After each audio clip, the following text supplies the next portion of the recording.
उस संदर्भ में ये संदेश देना चाहूंगा माननीय कोयला मंत्री को कि आप बेशक आए, आपका स्वागत है। और कोयले की खदानों में जो आग लगा है, उस आग के साथ साथ कोयलांचल के जो रैयत हैं, विस्थापित जो लोग हैं, उनके कलेजे में जो आग लगी है, उस आग को भी देख कर जाए और देख कर नहीं जाए। आप सेंट्रल में कोयला मंत्री हैं, उस आग का समाधान करके जाए, ये आपको हम संदेश देना चाहेंगे। अगर आप ऐसा नहीं कर पाते हैं तो ये कॉमरेड ए के राय की जमी है, इसे नापाक मत कीजिए। और धनबाद के सांसद को भी हम संदेश देना चाहेंगे कि आप उस सीट से सांसद चुन के आए हैं जो सीट कभी कॉमरेड ए के राय की हुआ करती थी, तो कम से कम उनको एक बार पढ़िएगा, उस शख्स को एक बार समझिएगा। वो एक ऐसे शख्स थे जिन्होंने जनता को ही अपना परिवार समझा, जनता के दुख को अपना दुख समझा है, जनता की खुशी में मुस्कुराए हैं और जनता के गमों में आंसू बहाए हैं। ऐसे नेता कॉमरेड ए के राय। इसलिए मैं ये संदेश देना चाहूंगा। अंत में जाते जाते उनके जीवन का एक किस्सा हमें याद आता है। अखबार के पन्नों में हमने पढ़ा था कि यही उनका जो एक छोटा सा कुटिया जहां उन्होंने अपना अंतिम समय बिताया था, एक चोर शायद चोरी करने के लिए आया हुआ था। और जब चोर को उनके घर से कुछ नहीं मिला, वो निराश मन से वापस जाने लगा। तो कॉमरेड ए के राय ने, चूंकि वृद्ध अवस्था थी, 80 वर्ष पार कर चुके थे, उस चोर को देखा कि चोर निराश होकर मेरे घर से जा रहा है। उनके हाथ में घड़ी थी, उन्होंने घड़ी की ओर इशारा किया कि घड़ी को खोल के लेके जाओ। तो ऐसे विचारों के लोग जिसके घर से एक चोर खाली हाथ नहीं होता, एक चोर भले वो चोर था, लेकिन कॉमरेड साहब को लगा, उनकी सोच अलग है ना भाई, हमने समझा वो चोर है, लेकिन कॉमरेड साहब को लगा ये कोई लाचार बेबस है, इसके पास खाने का जुगाड़ नहीं है, तभी तो मेरे घर में आया है, वो भोजन की तलाश में आया है। उन्होंने अपनी घड़ी की ओर इशारा किया और कहा इसे खोल कर लेके जाओ, मार्केट में बेच लेना, जो भी रुपए आएंगे उससे अपने परिवार और अपना भोजन कर। तो ऐसे संत राजनीति में आज नहीं दिखते हैं। हम लोग युवा हैं, 29 साल की उम्र है, हम लोग कोशिश करेंगे, क्योंकि आसान नहीं है। कॉमरेड ए के राय बन जाना आसान नहीं है। कॉमरेड ए के राय बनने के लिए युग लगता है, एक युग लगता है और ये आसान नहीं है। हम लोग प्रयास करेंगे कि उस रास्ते पर चला जाए, उनके जैसा बना जाए, ये हम लोग प्रयास करेंगे। लेकिन अंत में यही कहेंगे, विनोद बाबू बनना, कॉमरेड ए के राय बनना ये आसान नहीं है, वो युग लगता है।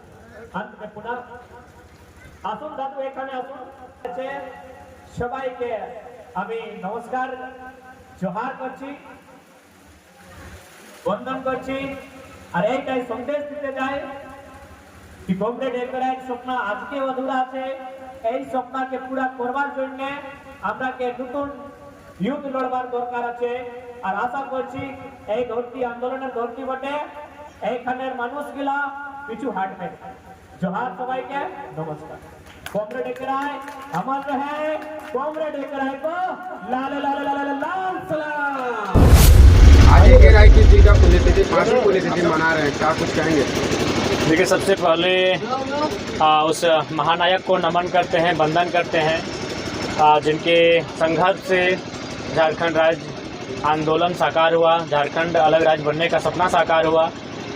ये उन त्रिमूर्ति में नाम आता है, विनोद बाबू, दिसम गुरु शिबू सोरेन और कॉमरेड ए के राय। ये त्रिमूर्ति कोयलांचल की सीमाओं की बात करें तो अक्सर इन तीनों का नाम सर्वप्रथम आता है, जिनके संघर्ष से झारखंड आंदोलन की एक नया पहचान मिला, जिनके संघर्ष से यहाँ के शोषित वंचितों को अधिकार मिला और उन्हें जीने की एक नई राह मिली। तो उस पुरोधा को, युग पुरुष को नमन करते हैं, वंदन करते हैं उनकी पुण्यतिथि के अवसर पर। और साथ ही साथ पूरे राज्य को भी पैगाम देते हैं कि आज भी आवश्यकता है राजनीति के संत कहे जाने वाले, माने जाने वाले कॉमरेड ए के राय के विचारों को आज जीवंत रखने की, उनके विचारों को हर एक अंतिम व्यक्ति तक, अंतिम पायदान तक लेकर जाने की, ताकि झारखंड बनने का जो सपना आज भी मुझे लगता है कहीं ना कहीं अधूरा रहा है, वो सपना साकार हो सके। बहुत गौरव की बात है, आज भी चौक अस्पताल कॉलेज उनके नाम पर नहीं है। ये दुर्भाग्य का विषय है। मेरा मानना है कि कम से कम धनबाद का जो जंक्शन है उसे धनबाद से 3 बार संसद और 3 बार विधानसभा का भी नेतृत्व उन्होंने किया है और उसके बाद झारखंड अलग राज्य की नींव को भी रखा है। विनोद बाबू गुरुजी के साथी रहे हैं, तो उनके नाम से रेलवे स्टेशन धर्माज जंक्शन का नाम का नामकरण होना चाहिए। मैं ये मांग करता हूँ। क्या कमी रहेगी? जो सम्मान इनको मिलना चाहिए था झारखंड में वो नहीं मिला है। जी, जो सम्मान के हकदार रहे राय साहब, कहीं ना कहीं वो सम्मान उनको नहीं मिला। क्या कमी रही? कुछ कमियां रही, कुछ खामियां रही। जो लोग सरकार में आए, कहीं ना कहीं उनकी विचारधारा को नज़रअंदाज किया गया, जिस कारण आज राय बाबू जिस सम्मान के हकदार रहे हैं, आज भी उस जिस सम्मान के हकदार हैं उस सम्मान से काफ़ी कोसों दूर हैं। आशा करते हैं कि उनको जल्द ही उनको जो सम्मान मिलना चाहिए, राज्य में बैठे हुक्मरान उनको सम्मान सौंपेंगे, उनको सम्मान देने का कार्य करेंगे। भाषा के आधार पर, क्षेत्र के आधार पर, जाति के आधार पर क्या इनके साथ भेदभाव हुआ है? नहीं, मेरा मानना है कि राय बाबू पूजनीय है। अपवाद ऐसे लोग हो सकते हैं, मैं नहीं कह सकता हूँ, लेकिन जहाँ तक राय बाबू का प्रश्न है वो पूजनीय है। उनको क्षेत्र की सीमाओं ने बांध कर नहीं रखा है, ना ही भाषा और जाति की सीमाओं ने बांध कर रखा है। राय बाबू कोयलांचल में सदैव पूजनीय थे, आज भी पूजनीय हैं और कल भी पूजनीय रहेंगे। राय बाबू जैसे ईमानदार अब क्या लग रहा है कि झारखंड में नेता बचे हैं? देखिए, बचे तो नहीं है, लेकिन आने वाले भविष्य में अगर सिद्धांतों को लेकर अगर कोई नेता आगे नेतृत्व के लिए तैयार होता है तो ये अच्छी बात है। लेकिन फिलहाल तो राय बाबू के सिद्धांतों पर चलने वाले नेता नगण्य हैं। अगर ऐसा होता तो आज झारखंड इन समस्याओं से जूझता नहीं। आज झारखंड के लोग अपने हक अधिकार को मांगने के लिए लाठियां नहीं खा रहे होते। तो कहीं ना कहीं ऐसे सैद्धांतिक नेता आज नगण्य हो चुके हैं झारखंड की राजनीति में।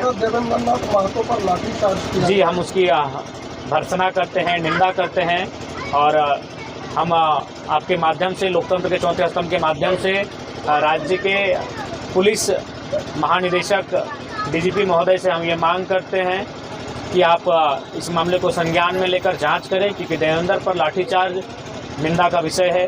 देवेंद्र नाथ महतो रांची लोकसभा के प्रत्याशी रहे हैं, उन्हें जनता ने सम्मान दिया है, 1.5 लाख के आसपास उन्हें मत देने का काम किया है, और एक सम्मानित नेता पर लाठीचार्ज करना अशोभनीय है। पुलिस देवेंद्र ही नहीं, पुलिसकर्मी पर जो हुआ उस पर क्या बोलिए? मैं स्पष्ट कहना चाहूँगा कि जो पुलिसकर्मी आज पुलिस वर्सेस जो पुलिस का माहौल देख रहे हैं, ये अत्यंत पीड़ादायक माहौल है। माननीय मुख्यमंत्री को सामने आना चाहिए, या फिर जो पुलिसकर्मी हैं उनके 5-7 सदस्य टीम को बुलाना चाहिए और बैठकर वार्ता करनी चाहिए। क्या निदान होगा वो चर्चा करनी चाहिए। शिक्षक पर भी लाठीचार्ज हुआ, आंसू को गैस दागे गए हैं, क्या दुर्भाग्यपूर्ण है। पता नहीं हमारे राज्य पर किसकी नज़र लगी है।